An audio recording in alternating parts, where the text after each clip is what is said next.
মজলুম হিসাবে একজন মানুষ যখন অসহায় হয় তখন তার কথা আল্লাহ শুনেন। আমি বিশ্বাস করি আল্লাহ কখনো মজলুমের কথা ফালান না।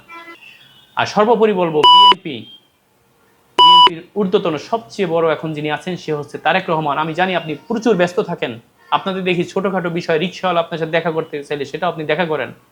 আপনি প্রয়োজন হলে আমাকে ডাকেন, আমি মোবাইল নাম্বার এখানে বলে দিচ্ছি, আমার কাগজপত্র দেখেন এবং যারা দখল দিছে আপনার লোকজন তাদেরকে ডাকেন। তারা কেন আমার জমি দখল দিল, কেন আমার কাছে 50 লাখ টাকা চায়, কেন আমার জমি বেচে আমার কাছে টাকা চায়, কেন আমারকে মানে এইভাবে এরকম একটা মামলা আমার নামে করলো। আপনারা কি চান যে আপনার হচ্ছে আওয়ামী লীগের মতন মানে কোর্ট কাছারি পুলিশ প্রশাসন দপ্তরি পর্যন্ত আওয়ামী লীগ নিজের দলীয় লোক নিয়োগ দিছে, টিকতে তো পারে নাই। আওয়ামী লীগের মানে এই যে খারাপ লোকদের জন্য আজকে আওয়ামী লীগের পতন হয়েছে। আপনি তারেক রহমান যত ভালো থাকেন না কেন আপনার পতন হবে যদি এদেরকে না থামান। শুধু আপনি বহিষ্কার করবেন, এদের বিরুদ্ধে আমরা কিছু করতে পারবো না, প্রশাসন কিছু করতে পারবে না, আপনি কয়েকদিন পরে আবার ঠিকই তাদেরকে দলে নিয়ে নেন। পারবেন এবিএম মোশাররফ সাহেবকে বহিষ্কার করতে? আপনার এবিএম মোশাররফ সাহেব শুধু একবার বলবে যে জমি থেকে তোরা সইরা যা, একবার বললে 1 মিনিটে এই কাজটা হবে। যদি পারেন তাহলে দেখা যাচ্ছে এটা করেন। আর যদি আমার জমি না থাকে আমাকে বলে দেওয়া হোক যে তোমার জমি না, তোমার সম্পদ না, এই দলিলের কোনো ভ্যালু নাই, এগুলো কিছু না, আমরা দখল আছি, এখন কিচ্ছু নাই, তারপরও আমার জমি তারা দখল করে জবরদখল করে আমার কাছে টাকা চায়। আর মানে 24-এর গণ অভ্যুত্থান হলো, আমরা মনে করলাম যে হয়তো এইবার আর কোনো সমস্যা নাই। পরবর্তীতে দেখা গেল যে আস্তে আস্তে আমাদের প্রতি আগের যে অত্যাচার ছিল তার চেয়ে ভয়াবহভাবে অত্যাচার বাড়তে রইল।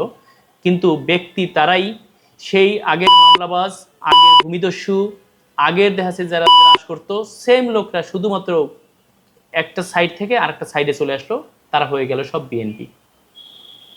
এই লোকরাই আওয়ামী লীগের সময় আমাদের কাছ থেকে চাঁদা নিছে, আমার কাছে চাঁদা নেওয়ার প্রমাণ আছে এবং আমার কাছ থেকে যে টাকা নিছে সেগুলোর স্টেটমেন্ট আছে, আমি সব দিতে পারবো। বিএনপি এখনো ক্ষমতায় আসে নাই, ক্ষমতায় আসার যে প্রক্রিয়া, এই প্রক্রিয়ার ভিতরে সবচেয়ে বড় বাধা হচ্ছে আপনাদের চাঁদাবাজ, আপনাদের ছত্রছায়ায় এই যে বেড়ে ওঠা আওয়ামী লীগের মতন আওয়ামী রক্তে বিএনপি গঠিত দুর্নীতি যত লোক আমার কাছে টাকা চাইছে প্রত্যেকে এবিএম মোশাররফ মিয়ার নাম বলে টাকা চাইছে। এবং আমার পাশের একটা প্লট 7 লাখ টাকার বিনিময়ে, ছোট একটা প্লট 7 লাখ টাকা মোশাররফ মিয়াকে দিছে, সেই দেওয়ার প্রুফ আমার কাছে আছে। এবিএম মোশাররফ মিয়া এমপি প্রার্থী বিএনপি। কেউ যদি প্রুফ করতে চান আমার কাছে আছে, এই হচ্ছে আমার ফোন, এই ফোনের ভিতরে আমি সেই প্রুফ রাখছি, এটার ভিতরে ড্রাইভে সেই প্রুফ আছে। 7 লাখ টাকা এবিএম মোশাররফ মিয়ারে দিছে একটা প্লট শুধু বেদখল থেকে বাঁচানোর জন্য। এটা একটা।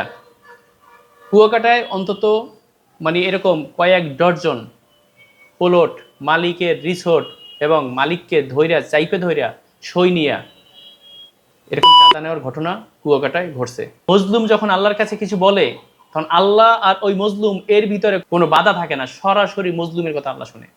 মানে এত বড় ঘটনা, এত বড় অবিচার আমার সাথে হচ্ছিল। যাই হোক, যে বিষয়টা বলার সেটা হচ্ছে এই ঘোষণাপত্র যদি তারা নিতে পারে তাহলে কি করতে পারবে, এই ঘোষণাপত্র দেখিয়ে আমার কাছ থেকে এই জমি একদম তাদের দখলে দেখিয়ে, যেহেতু জমি তাদের দখলে 12 বছরের বেশি দখলে, তার মানে কি আমি শুধু জমির দলিলের মালিক, মিউটেশন খাজনা খারিজের মালিক, দখল মালিক তারা।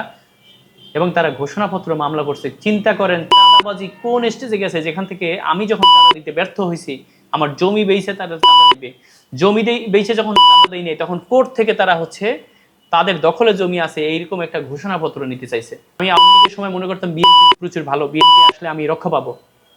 বিএনপি ক্ষমতায় আসে নাই, ধরে নেই আমরা আসছে, বিএনপি আসলো, বিএনপি আমাকে বাবা মাকে নামাই দিল, আমাদের সাথে অত্যাচার করলো। আমার সাথে যে ঘটনা ঘটছে এটা শর্টকাট এবং ছোটভাবে একটা বিষয় বলতে চাই, আমি আমার সাথে ঘটা অন্যায়ের বিচার চাই, আমার বাড়ি ঘর জমি আমি ফেরত চাই। দেশবাসী ভালো থাকবেন, সুস্থ থাকবেন। আমি আবার বলছি আমি কোনো দলের বিরুদ্ধে না, কিন্তু আমার এখানে যারা আমার সাথে অত্যাচার অবিচার এবং আমার জমি জবরদখল করছে তারা একটি দলের নাম ভাঙাইয়া করতেছে, সেই দল তাদের বিরুদ্ধে ব্যবস্থা নেবে। আওয়ামী লীগের সময় সেম কাজ করছে, কিন্তু এখন সর্বশেষ আমার দেয়ালে পিঠ থেকে গেছে। এখন হয় মৃত্যু, না হয় সামনে আগাই চলা। তাই আমি এই ভিডিও প্রকাশ করতে যাচ্ছি। এই ভিডিও প্রকাশের পর যদি আমার কোনো ক্ষতি হয়, আমার জন্য যদি জীবন হুমকিতে পড়ে, তাহলে দেশবাসী আপনারা জানবেন এটা অবশ্যই এই যারা হচ্ছে আমার জমি যারা দখলে নিচ্ছে, জবরদখলকারী, তারা আমার সাথে এটা করছে।